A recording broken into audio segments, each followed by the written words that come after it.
This Sunday, we have campuses that are all losing money. the Vermont State University president, Mike Smith, laying out his plan to try to dig the school out of the red. What we have to do on our end is make sure that we can eliminate that structural deficit moving forward. But it's controversial, cutting nearly 10% of both faculty and administration jobs and phasing out some low enrollment programs. We've cut as much fat as we can. Now we're cutting meat. We're cutting to the bone.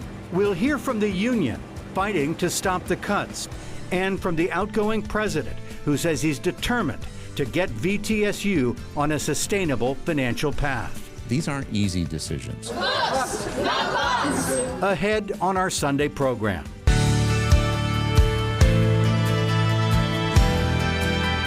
Good Sunday morning, everyone. I'm Stuart Ledbetter. Welcome to NBC5 In Depth. It's proven to be a very consequential year for the new Vermont State University. The school formed with the July merger of Castleton, Linden, Johnson, and Vermont Tech in Randolph. The four campuses, about 5,000 students or so, have long-standing financial challenges, which the legislature has directed its leadership to fix. The task fell to interim President Mike Smith, who delivered his recommendations this week, and he's putting it all on the table here this morning. Mike Smith, welcome back to NBC5 In Depth. Well, thanks, Stuart. You've released a series of recommendations over the course of the month impacting both faculty, educational programs, and now administrative costs in an effort to try to right-size this new merged institution. Let's start with the front office. What are you proposing to do to help balance the budget? Well, thank you very much for allowing me to be here. I really do appreciate it. When I first got here, I had three sort of objectives. Number one is to make sure we got accredited by the accrediting agency. Number two was to make sure that we launched the university. And then number three, make my focus on how do we bring fiscal stability to this institution, because as you know, over the years, we've been in crisis after crisis dealing with our fiscal matters. And I thought, let's stop that. Let's try to get a roadmap to fiscal stability. And one of the things that I did was to release a report called Optimization 2.0, which talks about the academic programs and looking at what degree programs do we offer in the future. And now, and during that, the unions had said, well, why don't you look at administrative costs as well? And I said, that's a good idea. Let's do that. And so this report that I just released is going to be talking about administrative reductions as well. And in the report, it talks about reducing 33 full-time employees, with 21 of them being executive management or supervisory level. It talks about savings in other places as well, and it really gets to the meat of the issue, which is we can reduce our costs by about $12 million if we look at the faculty and degree programs that I looked at with these sort of recommendations that I'm talking about. And if you combine all of this together, you will see that in the end, we will be on a road to fiscal stability. Now, these aren't easy decisions, and I understand the impact that these decisions have. They are impactful, and you can't go through life not knowing what with compassion about these sort of impacts that we're having. As you know, on the faculty side, I offered a buyout program that's 6 months of salary, 6 months of health care, and then the tuition reimbursement if you have a child in either our college and university, then we will pay for that in terms of the tuition. I can't, in this instance, I have to negotiate with the unions on what that package looks like for the administration side of what that package looks like. But I certainly expect that we will be somewhere near what we would be offering for the faculty union. All right, so Up to 33 positions that would be eliminated or phased out over a period of time? Actually, it would be, they would be phased out over a period of time, but a very short time. Okay. You make some other assumptions about enrollment. I mean, obviously, if you have more students paying the freight, that helps your bottom line, and you assume a 3.5% increase in enrollment going forward annually? Annually, and that is different from where we were. We ended up this fiscal year with a 4% decrease in enrollment, but we have put together a strategic plan in admissions and have started to implement that strategic plan. We feel confident and comfortable that we can hit the 3.5% enrollment increase.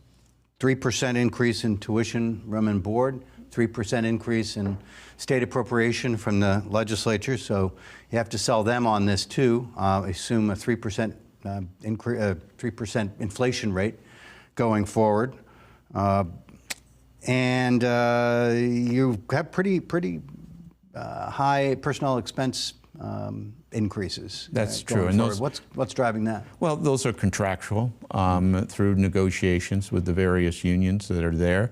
So we just put in what has been our average in that area, and moving forward, modeled it as we put together our projections. And if all of this is implemented, along with the faculty and program cuts that you outlined at the beginning of October, you anticipate that in 4 years you could squeeze that $19 million structural deficit down to $3 million, but that does not include the facility study that is going on right now. We're looking at all our facilities, what we need in facilities for the future, given the assumptions that we put in here. So I'm pretty confident that in 2027, we will not have a structural deficit. Okay. There has been some reaction already from unions to the Optimization 2.0, and one that stood out from the VSEA chief suggested that, well, what you ought to do, President Smith, is eliminate the chancellor. Why do we need a state college's chancellor who used to oversee, what, 4 different entities? Is that right? And now it's down to 2. It's just the university and CCV. University and CCV.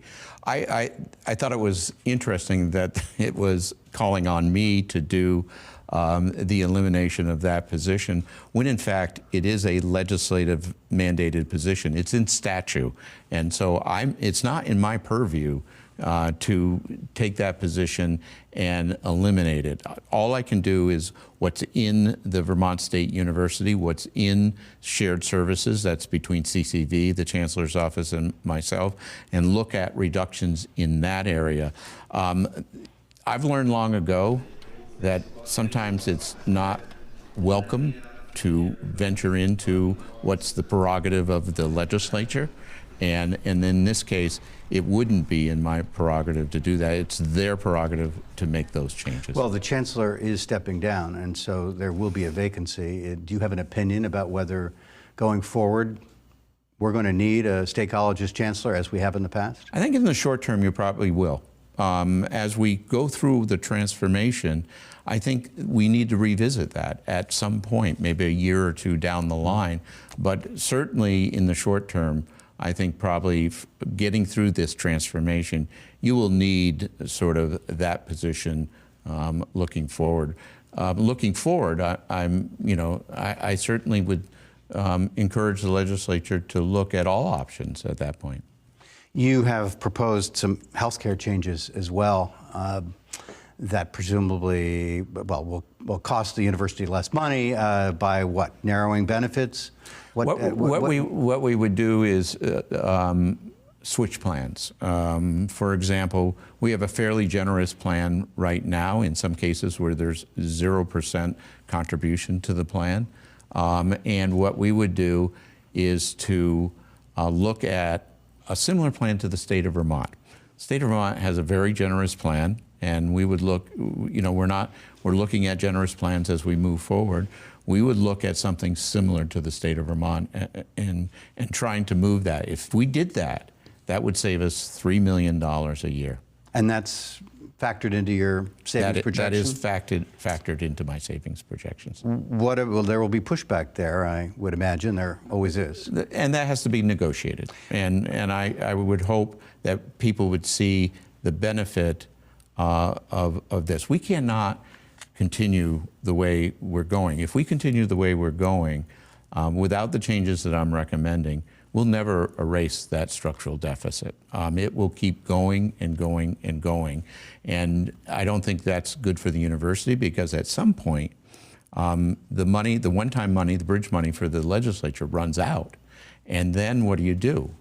You won't have that money to help you backstop those deficits. And what the plan does is try to line up that one-time money with the reduction of the structural deficit, so that when the one-time money goes away, we will be free and clear of that structural deficit and be able to line up our revenue with our expenses.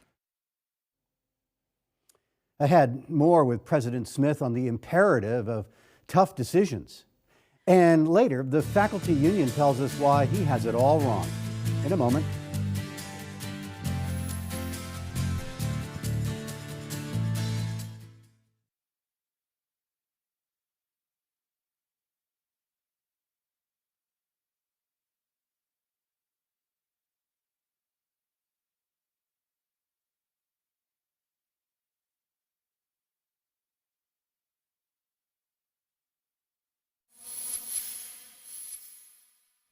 On Friday, Vermont State University President Mike Smith outlined the administration cuts, the second part of his overall cost-cutting plan to try to erase a roughly $20 million budget deficit over the next 4 years. Earlier this month, he proposed axing 10 academic programs up to 33 faculty positions. Well, the union representing the VTSU faculty is not happy. Yes, I think that the union is pushing back on these decisions, and also pushing back on the data that they use to make these decisions. I can give you an example. We received data yesterday about, date of hire, programs the faculty are in, all sorts of information that they use to justify these cuts. And it is horribly flawed. There are errors everywhere about being put in the wrong program, about the wrong date of hire, all sorts of errors. And this is the stuff they're going to use to figure out which programs to cut or which faculty to lay off. It just seems ridiculous.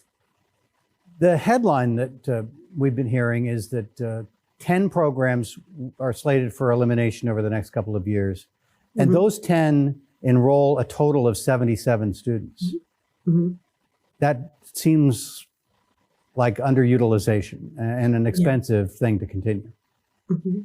Well, what the data doesn't tell you is that those programs also serve general education purposes. They serve functions in terms of community outreach, community service, and they also are here to support the larger community. I mean, we're a public college. Our goal is to serve the public. So to reduce those programs just to the number of students who are enrolled as majors is, I think, short-sighted. The university is essentially under an order by the state legislature to get its finances in balance. So if not this, then what? Well, I think what is looking at the cost of the administration. We are incredibly bloated in terms of an administration, and this has gotten worse, not better, since the pandemic and since the threat to close several institutions within the Vermont State College system. So I think before you start cutting student-facing positions that improve retention, that keep our students coming in the doors, you should really look at administrative bloat, and that has yet to be done.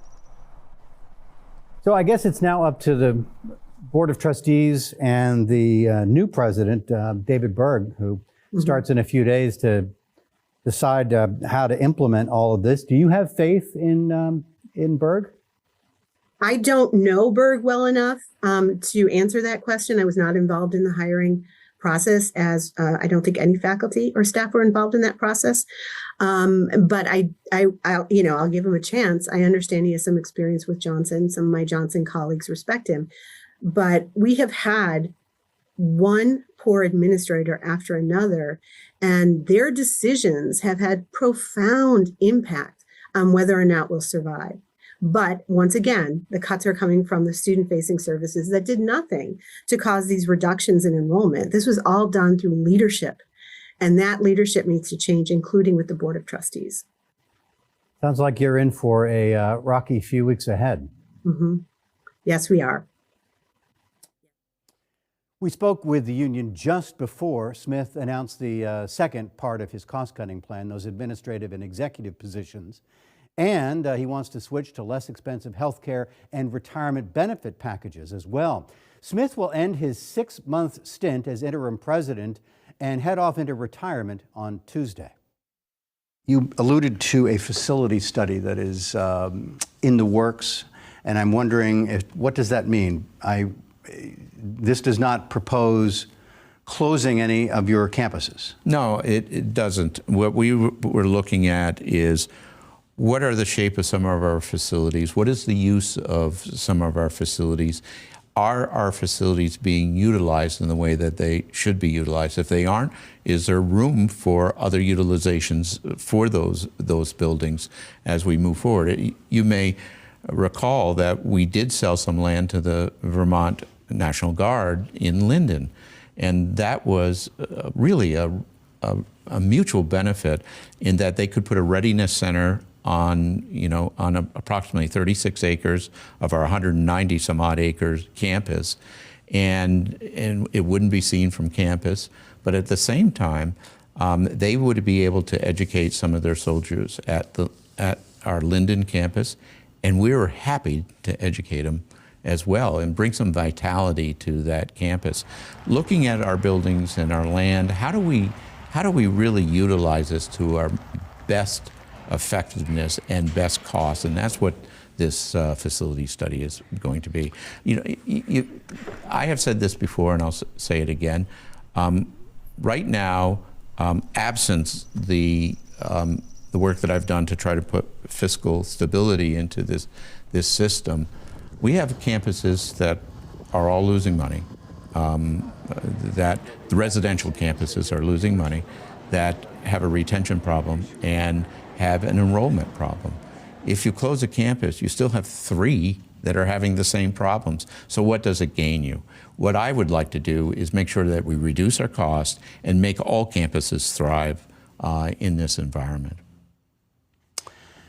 And you're under the gun from the legislature. They have essentially ordered you to address this structural deficit. That's absolutely right. And the legislature, to their credit, and the governor, to his credit, have really been supportive of what we are doing in this transformation. They've ponied up over $200 million, most of it one time, but some base allotments as well, to really make sure that we're successful. And I really appreciate that. What we have to do on our end is make sure that we can eliminate that structural deficit moving forward. The faculty union, reacting to your Optimization 2.0 plan, which I want to ask you about, said, we're cutting bone here. And I wanted to get you to sort of explain this plan to eliminate a series of majors and programs and the faculty that work within those programs, because you targeted programs that really don't serve many students. That's right. What is the guiding principle here was, let's look at our programs. And by the way, I would encourage that we do that every year, no matter what our fiscal status is, that we look at programs to make sure that we're getting to the class sizes that we want, that we're getting enrollment into those classes that we need. And when I looked at some of the degree programs that are out there, let's take the 10, for example, that we recommended for discontinuing starting next year. Now, again, no student will be affected.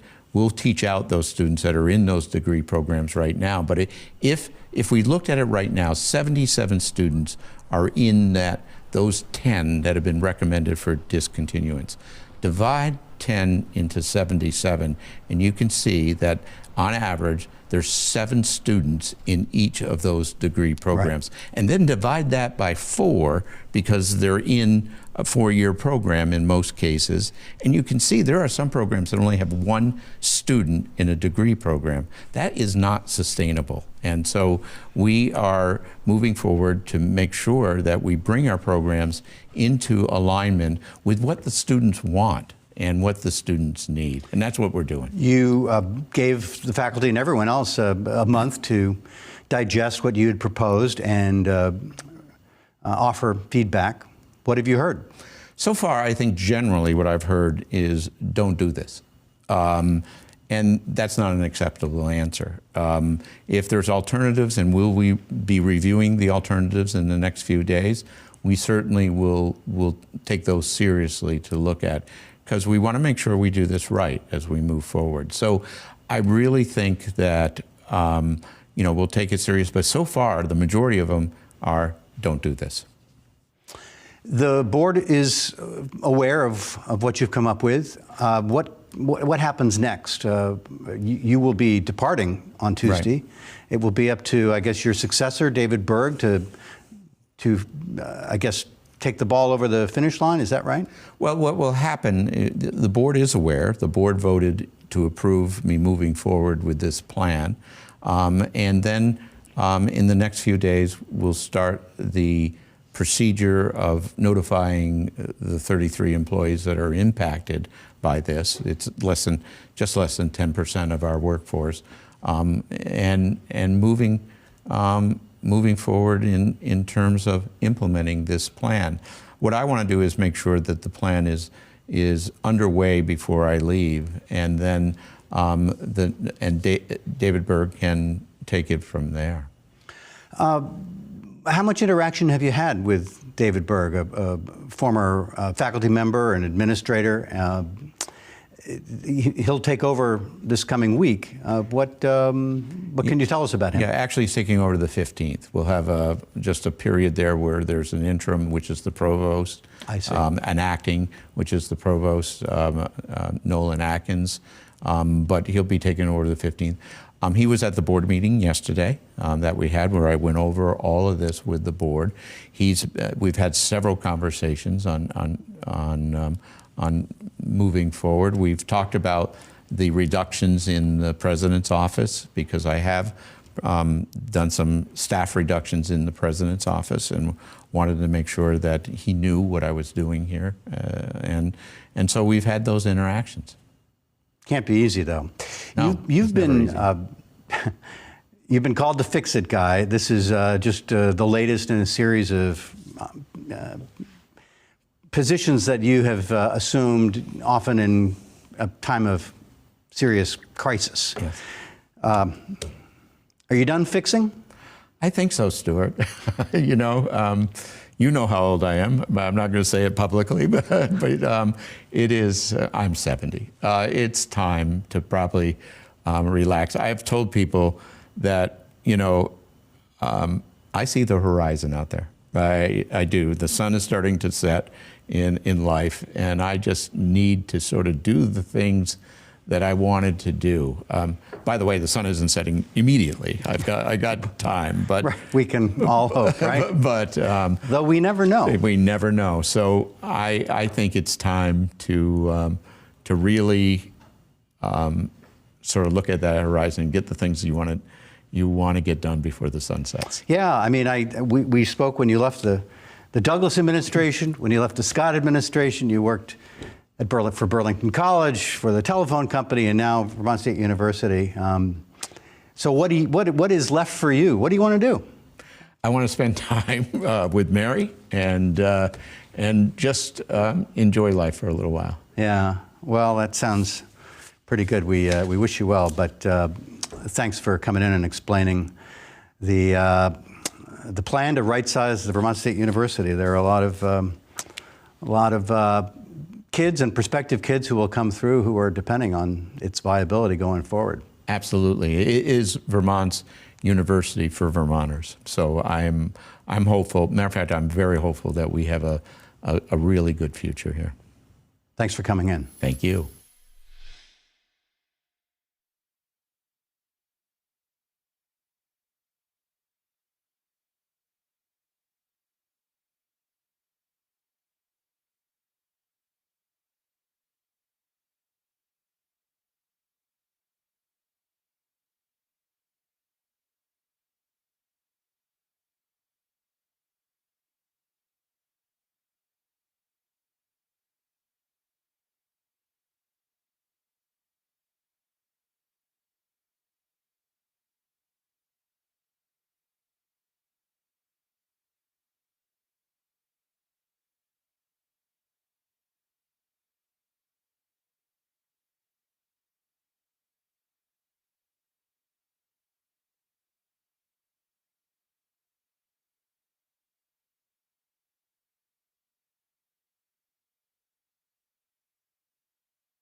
Finally, the Vermont Air National Guard won a big extension this week on its lease to operate at the Burlington International Airport. The controversial agreement approved by the City Council in an 8-4 vote this week allows the fighter wing to operate in Burlington for another 50 years. The extension sought by the mayor unlocks millions in federal funding for the Guard and the airport. That's our program for this week. Thanks to Jack Thurston for sitting in while I was away last Sunday. I'm Stuart Ledbetter. For all of us here at NBC5 News, have a good week.